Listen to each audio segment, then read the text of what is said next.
good morning, or good afternoon, or evening, wherever you are. Magic Tribe. Excuse me while I change my camera. So, pardon the extreme light pouring in over my head.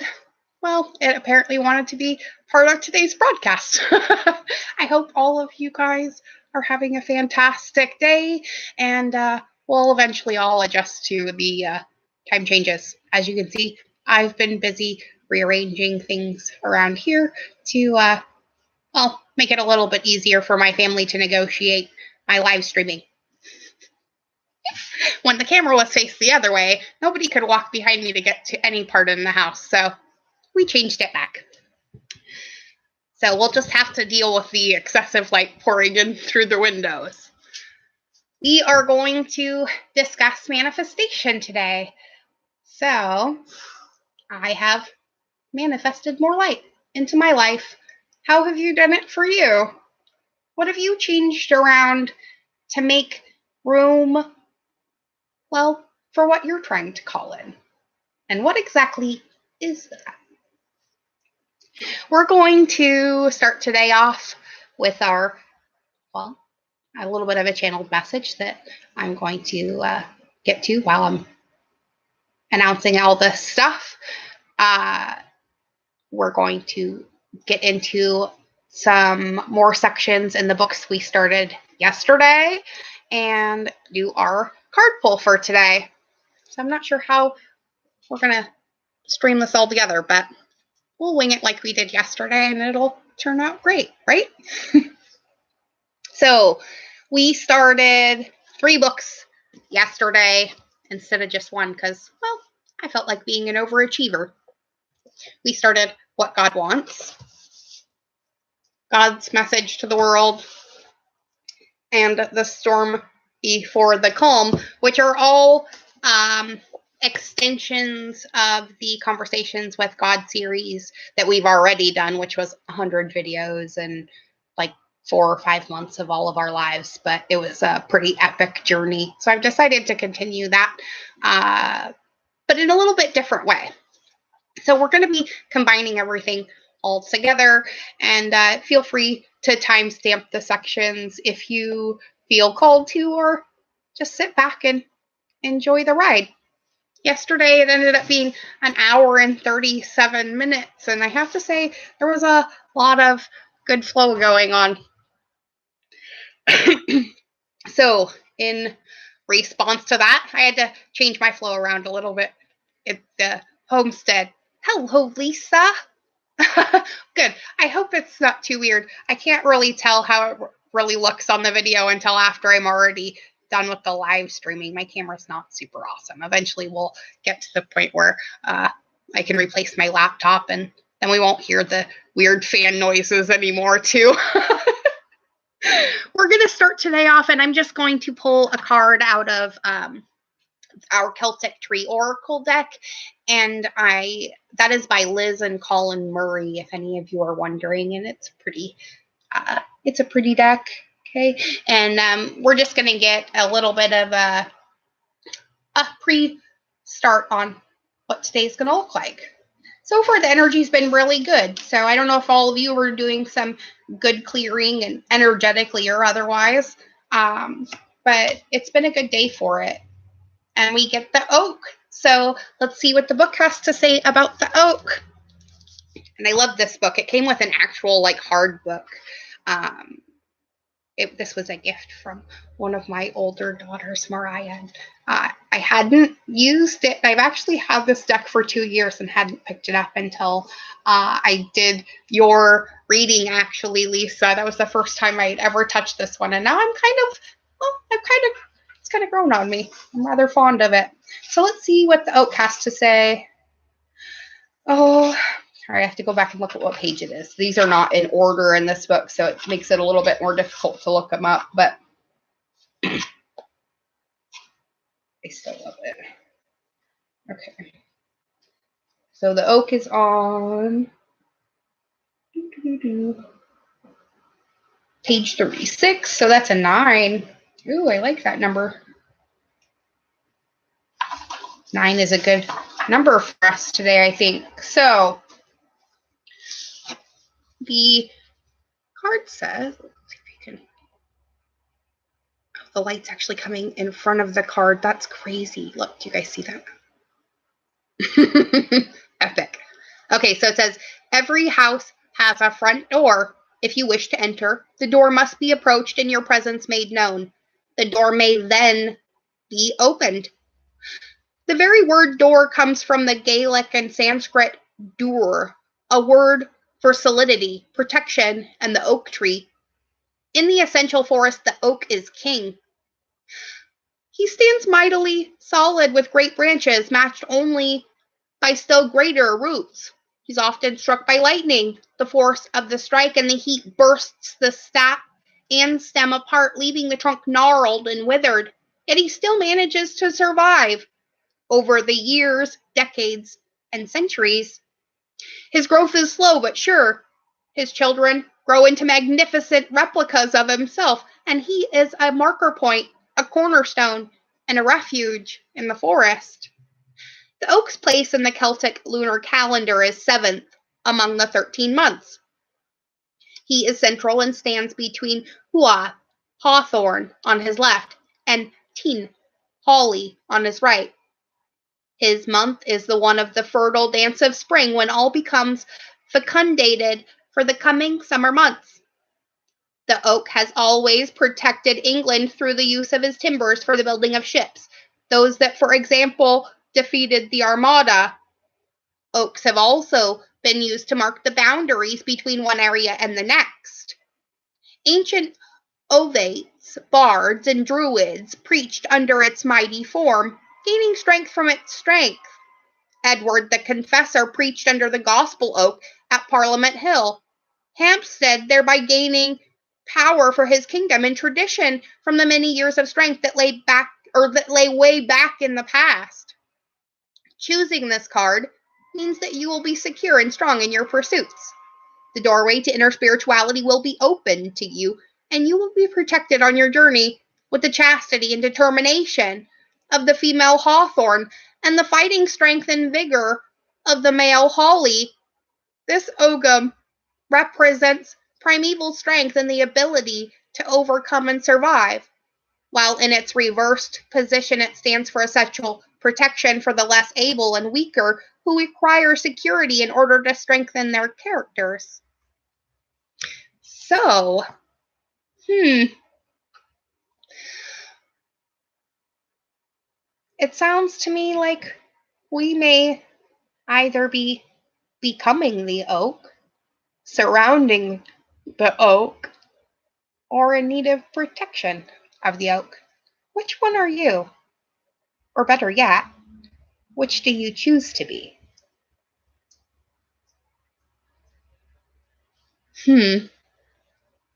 Right? Okay. That's kind of an epic message. Let's go to our Divine Wisdom deck and get one from there too, and see what it has to add to this message from the Celtic Tree Oracle. And also, it's the number 7. So 7 is about our intuition, right? It's about our psychic abilities. Maybe you're coming up with a new one today. Because our card, oh, look at that. I love that picture. It says, nothing happens by accident in God's world, and there's no such thing as coincidence, nor is the world buffeted by random choice or something you call fate. If a snowflake is utterly perfect in its design, do you not think the same could be said about something as magnificent as your life? But how often we get wrapped up in our expectations instead of looking at things as our preferences.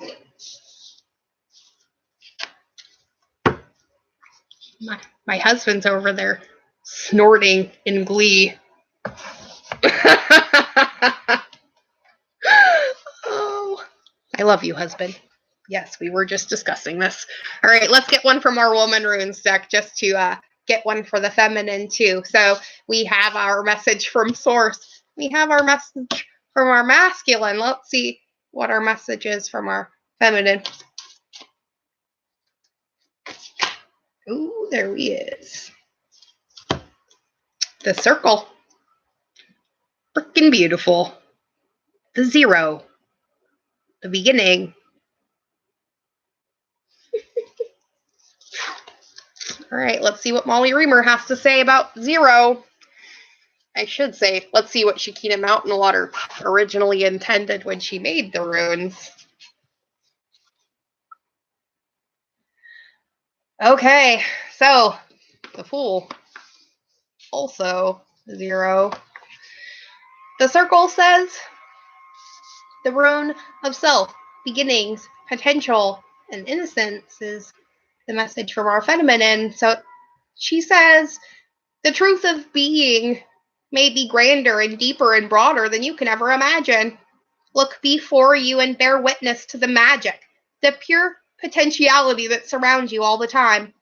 Is not your very self a true miracle? Thinking, breathing, moving, walking, grasping, laughing, loving, writing, talking, holding, birthing, creating. These systems that animate your body, beat your heart, grow your fingernails, circulate your blood, digest your food, gaze at your baby.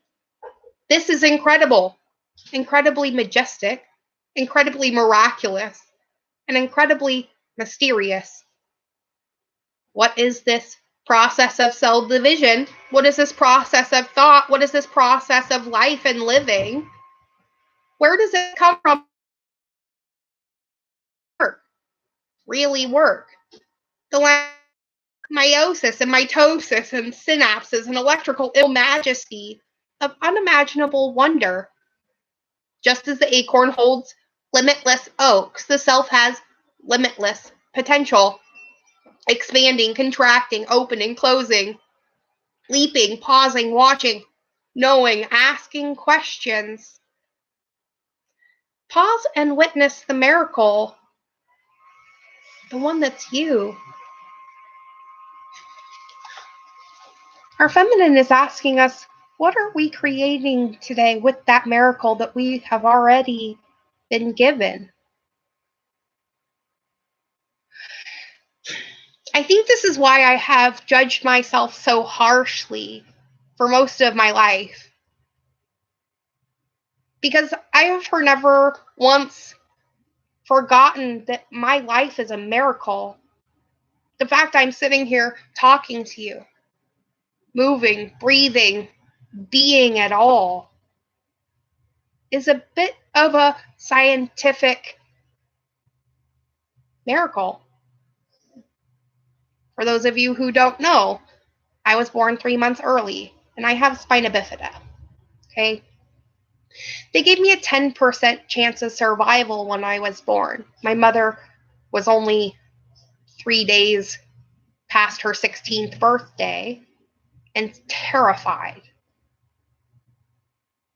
She was also married to a much older man. My father was 20, and they actually had to forge her birth certificate to even make that happen, but it was the only way for my mom to get out of a really bad situation, which was her family life. And I perpetuated that cycle as well by leaving home at 15 too. So we do repeat our parent cycles sometimes, so be careful. But back to my original story. They told my parents I had a 10% chance of survival, and if I did survive, I would be almost completely vegetative and have no real chance at having a normal existence at all. And I'd probably be wheelchair bound and in need of constant care. My dad said he put his finger in my teeny tiny hand, which was literally the size of your thumbnail. Look at your thumbnail right now. That was the size of the palm of my hand. Crazy, huh? I was 11.5 inches long and 1 pound 6 ounces when I was born 38 years ago. This was back before NICUs were freaking awesome and bringing back micro preemies.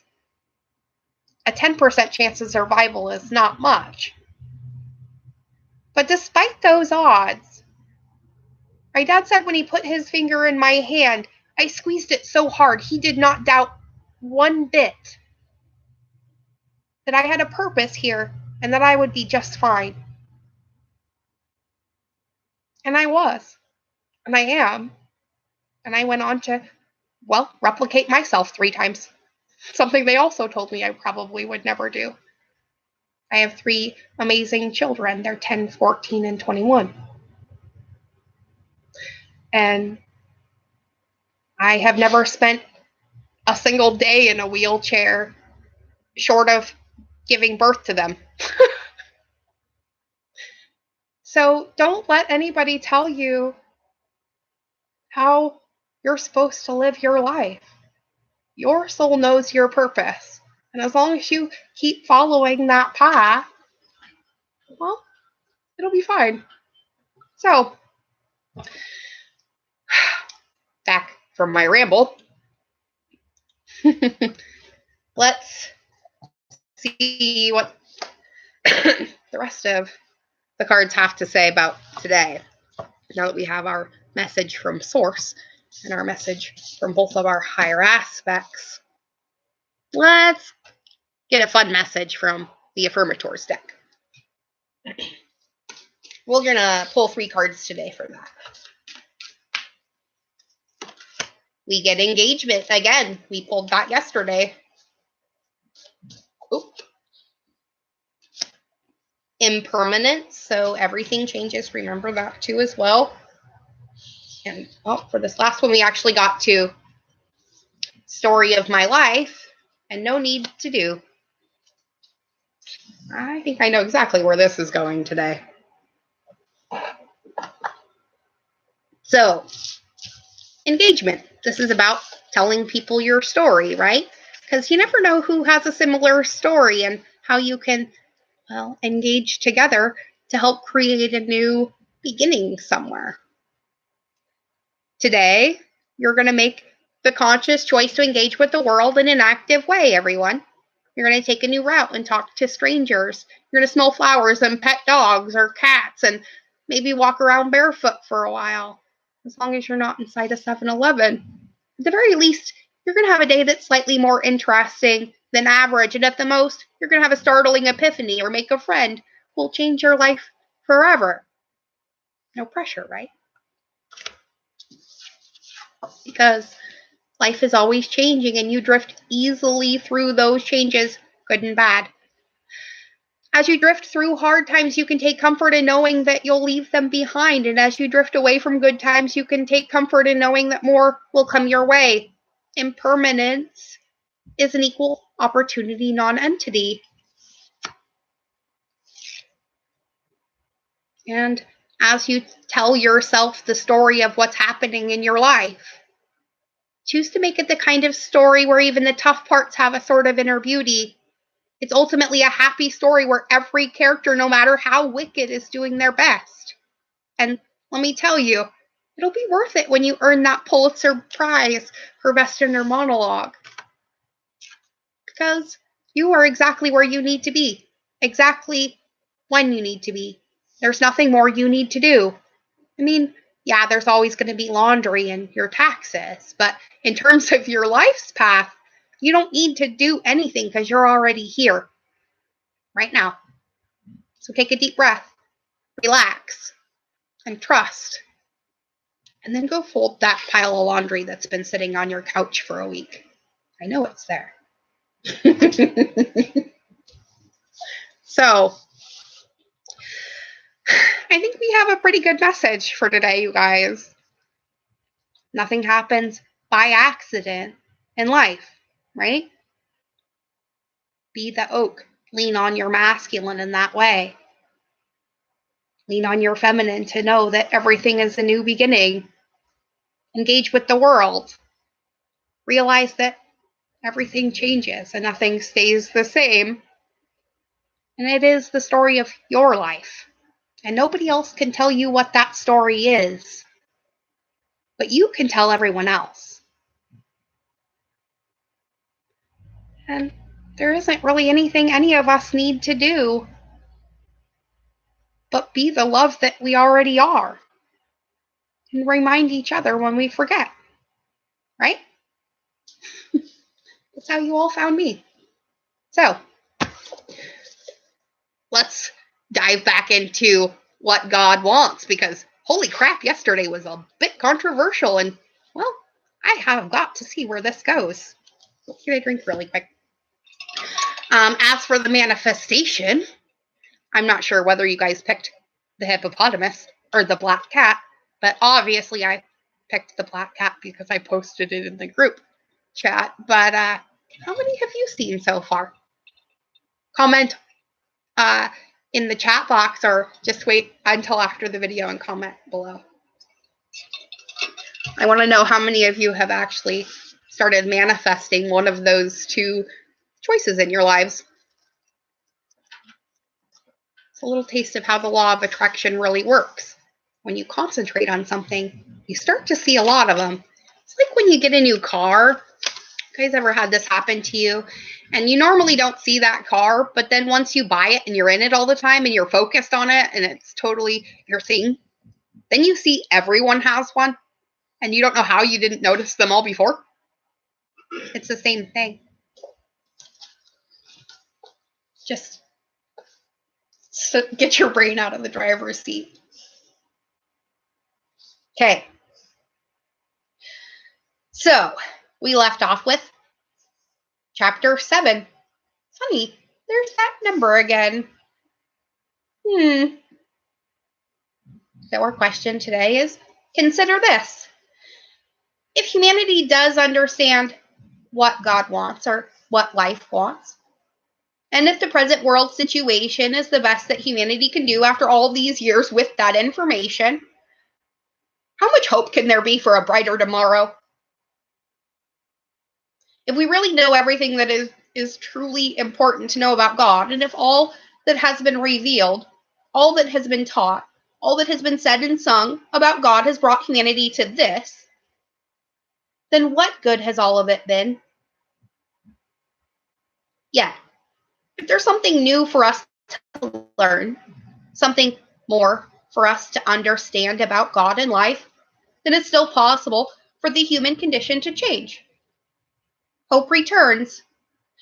Not hope for something better in the hereafter, when life as we've known it on the earth has been destroyed, but hope for something better right here, right now, before everything has been destroyed.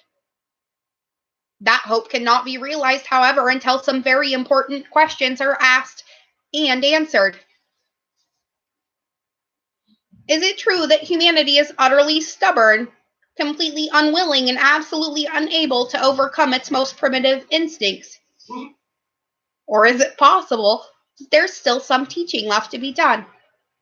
Some data still missing, some important aspect of God and life still not understood? And could it be that the problem is not with